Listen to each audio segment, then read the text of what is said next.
Yang lagi rame soal apa nih?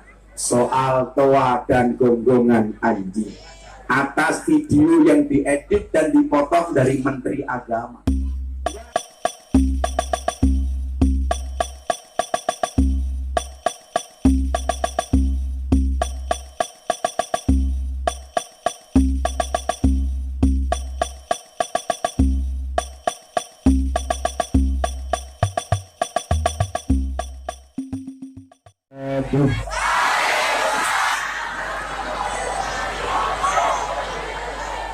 Alhamdulillahil qail Bismillahirrahmanirrahim Yarfa'illahu alladhina amanu minkum walladhina utul ilma darajat. Allahumma salli wa sallim wa barik ala hadan nabiyil karim Sayyidina wa maulana Muhammadin wa ala alihi wa ashabihi mujahidin at-tahirin, amma ba'du. Hadratal muhtaramin, para masyayikh, para kiai, tokoh agama, tokoh masyarakat, para sepuh bini sepuh yang sangat-sangat saya muliakan, para pejabat yang berkenan hadir dalam semua tingkatannya, dalam TNI Polri yang saya hormati, segenap panitia pengajian dalam rangka atas akturul iftitam dan peresmian pondok pesantren Nurul Alim Desa Taman Sari, Kecamatan Karanglewas, yang sangat saya banggakan. Sahabat Ansor Banser, kaum muslimin wal muslimat, hadirin wal hadirat rahimakumullah. Beli lengkuas, dapatnya buku. Hei warga masyarakat Karanglewas, I love you. Bersyukur siang hari ini bisa bertemu di MTK, Majelis Tengah Kebun. Bahkan mungkin MTA, Majelis Tengah Alas, dengan berbagai permit-permitnya di bawah pohon rambutan dan pohon kelapa. Jangan sampai ada berita di media massa jamaah pengajian Gus Miftah ketiban kelapa.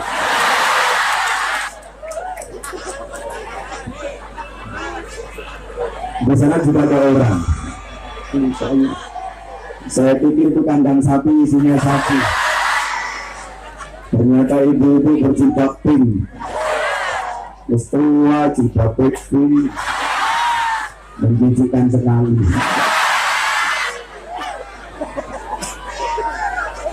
Tapi yakinlah, pertemuan seperti ini yang di dalamnya menyebut asma Allah dengan kalimat-kalimat thayyibah, zikir bersama, sholawatan bersama, kemudian bermujalasah bersama. Disitulah kemudian Allah akan memberikan kita banyak hal. Yang pertama, illa hafathumul malaikah, tidaklah kecuali tempat tersebut dikelilingi oleh para malaikat-malaikatnya Allah. Amin. Maka yakinlah hari ini Nurul Ulum dipenuhi oleh malaikat-malaikatnya Allah. Mudah-mudahan yang di sini ada malaikat pemberi rezeki. Amin. Di sana ada malaikat pemberi rahmat. Amin. Dan di kandang ada malaikat Israel. Amin. Ibu-ibu yang di sini dengar apa enggak? Suaranya dengar enggak, Bu? Yang di sana? Enggak. Ya kepucaran ya. Bapak Ibu yang saya muliakan, bagaimana kemudian tempat tersebut tidak mulia dan terhormat ketika di sana ada para malaikat? Contoh yang paling gampang, kalau satu sempat pengen didatangi oleh presiden, maka terlebih dahulu yang datang ke lokasi adalah gubernur. Sebelum gubernur datang, biasanya sudah disurvei oleh bupati. Bupati ditemani sama Kapolres. Di situ disambut oleh para camat dan lurah. Kenapa? Karena tempat tersebut akan didatangi oleh presiden. Surveinya berlapis-lapis. Maka saya bilang, kalau saya besok masuk surga, yang saya ajak adalah banser. Karena Banser tugasnya survei lokasi. Jadi sebelum kiainya datang, surganya disurvei oleh Banser. Begitu surganya siap, kiainya masuk, Banser metu maning. Kalau sudah disurvei sama Kapolres, berikut jajarannya, gubernur datang, persiapan dianggap matang, presiden baru datang. Sama halnya, ketika hati kita pengen dimasukin oleh Allah, ketika dikatakan qalbun mukmin baitullah, hatinya orang beriman adalah rumahnya Allah. Tentunya sebelum dimasuki oleh Allah, hati kita sudah disurvei oleh para malaikat-malaikatnya Allah. Ini pantas apa enggak hatinya dihadiri oleh Allah? Ini pantas apa enggak Allah akan masuk ke dalam hatinya? Dan siapa yang akan dipilih oleh Allah? Gus Miftah sering mengatakan, pantaskanlah amalmu di hadapan Allah, maka Allah akan memantaskan hidupmu. Maka saya yakin berdesak-desakannya ibu-ibu, bapak-bapak di sana, saya meyakini itu adalah bagian dari bagaimana Anda pengen dipantaskan di hadapan Allah. Mudah-mudahan pulang pengajian urip udah dipantas. Amin. Saya lagi mikir bagaimana yang di sana agak jelas. Mungkin soundnya yang ini, yang kecil ini dihadapkan ke sana. Yang kecil ini. Bukan duduknya nih, kok Hindu tapi sama nih kuwi loh dulu lah. Cek. Sudah dengar Bu? Kalau ini jangan, ini kontrol sound saya. Yang nggak bisa ngomong R jangan bilang kontrol ya. Ya. Nah, hati kita terlebih dahulu disurvei. Maka dalam banyak riwayat disebutkan bahwa ada dua rumah. Yang pertama adalah rumah zahir dan yang kedua adalah rumah batin. Rumah zahir itu apa? Rumah yang kita tempati. Bapak Ibu, saya yakin semuanya punya rumah. Rumah yang kita tempati itu adalah rumah zahir. Sementara rumah batin itu apa? Hati. Atau mungkin orang Karang Lewas seperti pohon pisang. Maksudnya apa? Punya jantung tapi nggak punya hati. Rumah zahir, rumah yang kita tempati itu tidak akan ditempati oleh malaikat ketika ada tiga hal di dalamnya. Berapa Bu? 3. Yang pertama apa? Adanya anjing.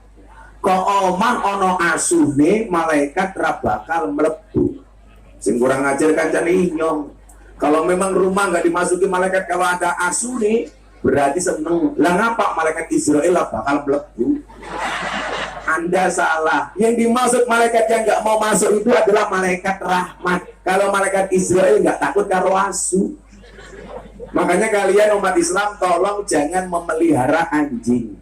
Saya punya tetangga pendeta, saya ulang tahun dikasih kado anjing. Saya bilang, mohon maaf Pak Pendeta, saya nggak bisa terima. Kenapa Gus? Apa karena najis? Enggak. Karena haram? Enggak. Kenapa nggak mau terima kado anjing dari saya? Saya bilang, mohon maaf Pak Pendeta, saya tidak bisa menerima anjing. Lah ngapa wong kelakuan inyong wis kaya asu. Sekarang yang lagi rame soal apa nih? Soal toa dan gonggongan anjing. Atas video yang diedit dan dipotong dari Menteri Agama. Nggak ada video yang membandingkan antara gonggongan anjing dan adzan. Yang ada adalah regulasi soal pengeras suara dan toa. Karena yang membandingkan antara gonggongan anjing dan adzan bukan Gus Yakut tapi Sugi Nur. Cangkemmu Nur. Saya itu sering nasihati santri, itu justru tamsilnya kadang-kadang anjing, Pak. Kenapa? Ada kalimat At-imil kalba salasa ayamin sayat guru kafi salasi sanawatin. Berikanlah makan kepada anjing 3 hari, dia akan mengingatmu selama 3 tahun. Wat imin nas salasa asanawatin sayang saka fi salasi ayamin. Tapi berikanlah makan kepada manusia 3 tahun, dia akan melupakanmu selama 3 hari. Jadi kadang-kadang menungso karo asu niku luwih setia asu. Nggih napa mboten? Irik niku dipakani 3 dina, kelingan 3 tahun. Menungso dipakani 3 tahun, lali 3 dina. Maka saya bilang sama santri, kan santri saya semuanya gratis. Coba lihat anjing saja setia, manut karo majikane. Mosok awake dhewe dari santri diatur karo kiai ini ora manut. sing asu ki sapa. Maka kula tahu belum, napa bedane asu ning Amerika karo asu ning Indonesia? Bedane siji. Asu ning Amerika niku nyuwun sewu, dianggep kanca. Lah kanca ning Indonesia kaya asu.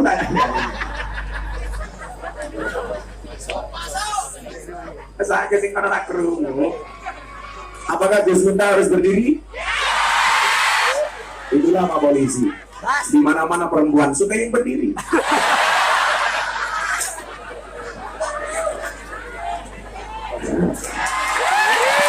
Ini adalah contoh berdiri.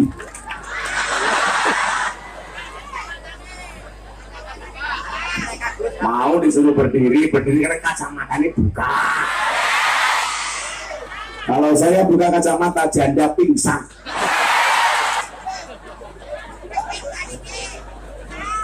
Apa? Anjing di Amerika kayak kanca di Indonesia kayak anjing. Maka Bapak Ibu, anjing itu memang najis, tapi kita tidak boleh dolim kepada anjing. Nah, ini loh persoalannya. Anjing najis, dagingnya haram. Tetapi bukan berarti kita boleh dolim kepada anjing. Karena nyatanya apa? Ada juga anjing yang masuk surga. Siapa? Anjingnya Ashabul Kahfi. Senajan asu masuk surga. Makanya kalau Pak Polisi bawa Pak sini main ke pondok saya, itu sebelum ketemu saya biasanya ketemu asu. Soalnya Pak kan tangga-tangga ini inyong dongeng asu, kan orang Nasrani. Tapi ada manfaatnya. Ada panitia pengajian mau datang ke tempat saya, harusnya belok kiri kebablasan. Dicegat karo asu. Hop hop hop hop kayak iya. Hop hop hop hop. Akhirnya saya jengkel, masa ada panitia pengajian dicegat asu. Asunya saya lempar batu. Malah teriak kengeng kengeng kengeng kayak gitu. Nah, rumah tidak akan ditempati atau dimasuki oleh malaikat kalau di dalamnya ada anjing.